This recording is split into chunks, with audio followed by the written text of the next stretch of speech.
los temas que despertó más polémica en formadores de opinión pública, en el encuadre que determinados medios de comunicación nacionales le dieron a la reciente sentencia de la Corte Constitucional que examinó diversos apartados de la ley estatutaria de la JEP, fue la relacionada con la posibilidad de que los delitos sexuales contra menores se incluyeran o se mantuvieran como lo mantenía el acuerdo original dentro de las sanciones propias del sistema de la JEP. Lo primero que hay que decir es que esta decisión en particular, como el acuerdo de La Habana en general, el acuerdo para la terminación del conflicto y la construcción de una paz estable y duradera, se inspira primero por el estándar del derecho internacional humanitario, en virtud del cual, ante la cesación de hostilidades, corresponde otorgarle a los excombatientes la más amplia amnistía posible.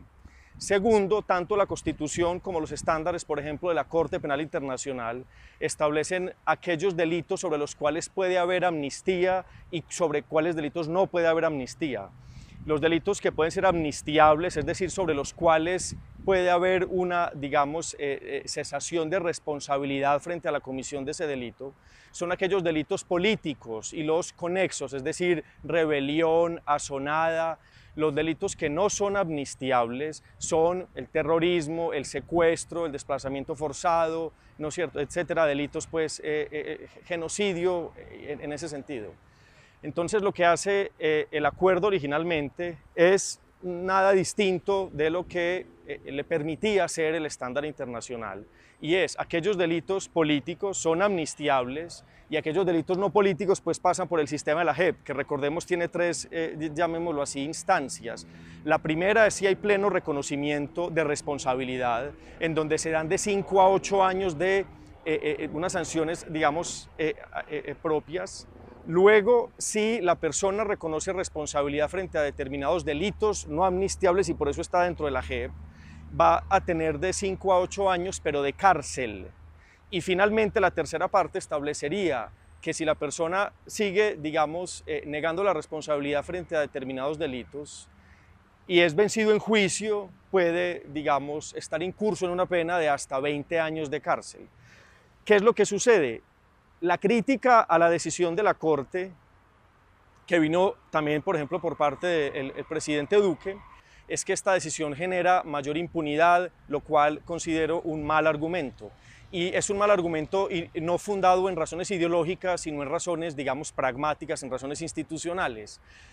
Los delitos que se cometen en el marco de un conflicto como el colombiano, bien descrito en los textos de la Comisión Histórica del Conflicto, donde es un conflicto atroz, prolongado, etcétera, con una altísima victimización civil inocente. Esos delitos se denominan delitos cometidos en un contexto de macrocriminalidad. Las instituciones, digamos, del sistema de política criminal en Colombia o en cualquier país, en cualquier Estado de Derecho, no sirven, no funcionan, no están diseñados para responder a la macrocriminalidad. Son el sistema, es decir, ¿qué quiero decir con esto? La policía judicial, la fiscalía, los jueces, los tribunales, etcétera. Ya tenemos un ejemplo de esto en el fracaso que en este sentido podemos decirlo fue la Ley de Justicia y Paz, la que, digamos, dio el tránsito del conflicto, digamos, al posconflicto con los paramilitares, que como tenía un compromiso más alto, digamos, con la cuestión de las sanciones, digamos, de cárcel, ¿no es cierto?, las sanciones retributivas, lo que terminó habiendo al final fue una serie de amnistías de facto, porque el Estado no pudo comprobarle a muchos de esos criminales, digamos, qué delitos habían cometido y por lo tanto cuál iba a ser su responsabilidad. En síntesis, entonces diría esto: la razón por la cual la ley incorpora un delito tan aberrante y tan grotesco, digamos, como la violencia sexual cometida para menores, al contrario, no genera impunidad, sino que va en contra de la impunidad, porque es que no podemos tener más impunidad de la que tenemos ahora con el sistema, y sacar estos delitos de la JEP, de los delitos no amnistiables, pero de todas formas dentro del contexto de la jurisdicción de la JEP, lo que va a ocasionar es que no haya el incentivo, digamos, de las penas alternativas, de las sanciones propias en concreto, a aquellos a quienes eventualmente cometieron delitos. y el Estado difícilmente, excepto digamos, a los criminales, a los máximos responsables que más o menos tenemos identificados, sobre los que hay incluso ya penas en firme. De resto, el grueso, digamos, de la criminalidad que se cometió en este conflicto, sobre aquellos, digamos,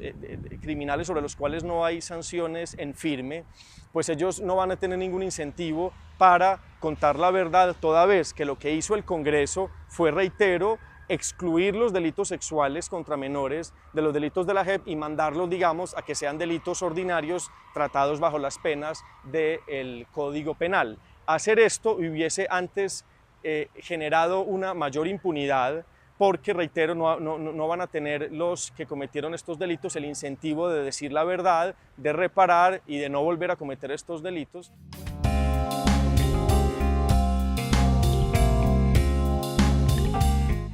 En mi opinión, la decisión de la Corte Constitucional al revisar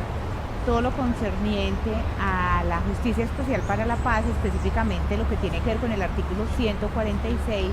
que alude a los delitos sexuales cometidos contra niños, niñas y adolescentes, si bien puede parecer polémica, lo cierto es que conforme al principio de integralidad que la misma Corte Constitucional señala, significa que ningún derecho está por encima de otro, no hay derechos jerarquizados, y por ello permite que, conforme a la justicia reparadora y la prevalencia de las víctimas en este asunto, pues se tomen decisiones que, aunque parezcan graves o que afectan o vulneran pues la conciencia popular, lo cierto es que no lo son. Además, como lo ha indicado la Corte Constitucional, no van a haber, no se va a quedar sin sanción ninguna de las personas vinculadas a la JEP, sino que por el contrario van a ser sancionados conforme a las regulaciones que las normas aparejan. Simplemente van a ser unas sanciones reparadoras, restaurativas para las víctimas, quienes van a poder conocer la verdad de los hechos acaecidos, y quienes no se enmarquen dentro de las conexidades que la misma norma regula, pues serán sometidos a la justicia ordinaria. Este cambio de paradigmas pues viene de la Constitución del 91, que es una constitución que busca un marco para la paz y que nos impone a todos de alguna manera cambiar la mentalidad más de principialística constitucional que de deseos populares en torno de lo que debe ser o de lo que debe tratarse frente al rescate o la protección de los derechos de los menores. La Justicia Especial para la Paz implicó para todos someternos a sanciones, tal vez no las más retributivas posibles, pero sí las más reparadoras, y por eso no en vano las organizaciones de víctimas sentaron su voz de protesta para que esta norma, que pedía que fuera la justicia ordinaria quien investigara y judicializara a los responsables, pues fuera declarada inexequible, y que fuera la Justicia Especial para la Paz la que tomara la vocería o tomara la intervención en estos asuntos y fuera quien judicializara a los responsables.